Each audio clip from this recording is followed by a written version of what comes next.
We have this hostility to the external world because of the superstition, the myth, the absolutely unfounded theory that you yourself exist only inside your skin. Now, I want to propose another idea altogether. Billions of years ago, you were a big bang. Now you're a complicated human being. But so we define ourselves as being only that. If you think that you are only inside your skin, you define yourself as one very complicated little curlicue, way out on the edge of that explosion, way out in space and way out in time. And then we cut ourselves off and don't feel that we're still the Big Bang. But you are. Depends how you define yourself. You are actually, if this is the way things started, if there was a Big Bang in the beginning, you're not something that is a result of the Big Bang. You're not something that is a sort of puppet on the end of the process. You are still the process. You are the Big Bang, the original force of the universe coming on as whoever you are. See, when I meet you, I see not just what you define yourself as, Mr. So-and-so, Miss So-and-so, Mrs. So-and-so. I see every one of you as the primordial energy of the universe coming on at me in this particular way. I know I'm that too. But we've learned to define ourselves as separate from it.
What I would call a kind of a basic problem we've got to go through first is to understand that there are no such things as things.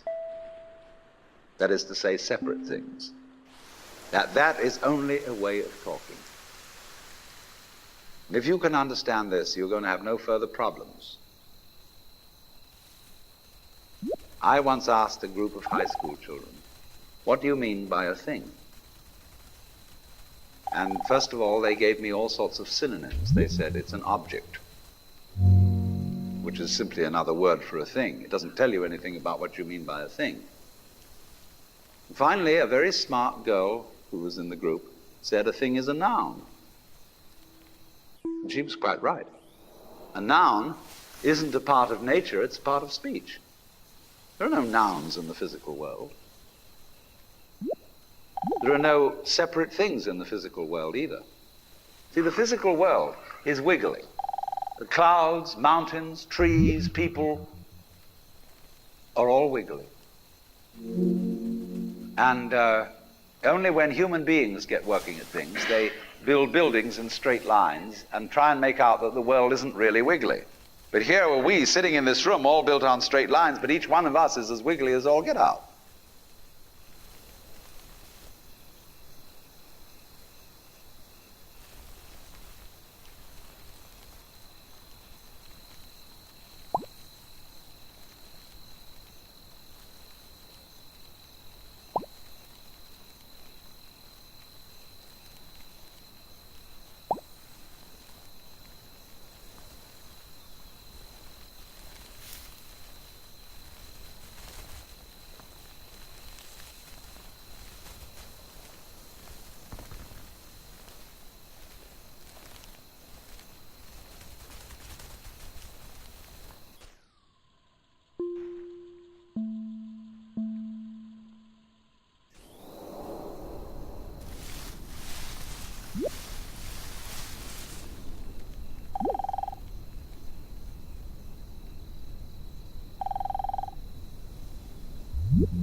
Now then, when you want to get control of something that wiggles, it's pretty difficult, isn't it? You try and pick up a fish in your hands, and the fish is wiggly and it slips out. What do you do to get hold of the fish? You use a net. And so the net is the basic thing we have for getting hold of the wiggly world. A net is something regular. And I can number the holes in a net. So many holes up, so many holes across. And if I can number these holes, I can count exactly where each wiggle is in terms of a hole in that net. But in order to do that, I've got to break up the wiggle into bits. And I've got to call this a specific bit, and this the next bit of the wiggle, and this the next bit, and this the next bit of the wiggle. And so these bits are things which I mark out in order to talk about the wiggle, in order to measure it, and therefore in order to control it. But in nature, in fact, in the physical world, the wiggle isn't bitted. So the world doesn't come thing. You and I are all as much continuous with the physical universe as a wave is continuous with the ocean. The ocean waves, and the universe peoples. And as the wave, I wave at you and say, you! The world is waving at me with you. And saying, hi, I'm here. But the way we feel and sense our existence, being based on a myth that we are made, that we are parts, that we are things, our consciousness has been influenced so that each one of us does not feel that. We have been hypnotized, literally hypnotized, by social convention into feeling and sensing that we exist only inside our skins. That we are not the original bang, but just something out on the end of it. And therefore we are scared stiff. Because my wave is going to disappear. And I'm going to die. And that would be awful.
You are a fluke. You are a separate event. And you run from the maternity ward to the crematorium, and that's it, baby. Now, why does anybody think that way? There's no reason to, because it isn't even scientific. It's just a myth. And it's invented by people who wanted to feel a certain way. They want to play a certain game. Camus said there is only really one serious philosophical question, which is whether or not to commit suicide. Should you or not commit suicide? This is a good question. Why go on? And you only go on if the game is worth the candle. Now, the universe has been going on for an incredible long time. And so really, a satisfactory theory of the universe has to be one that's worth betting on. That's it seems to me, absolutely elementary common sense. If you make a theory of the universe which isn't worth betting on, why bother? Just commit suicide. But if you want to go on playing the game, you've got to have an optimal theory for playing the game.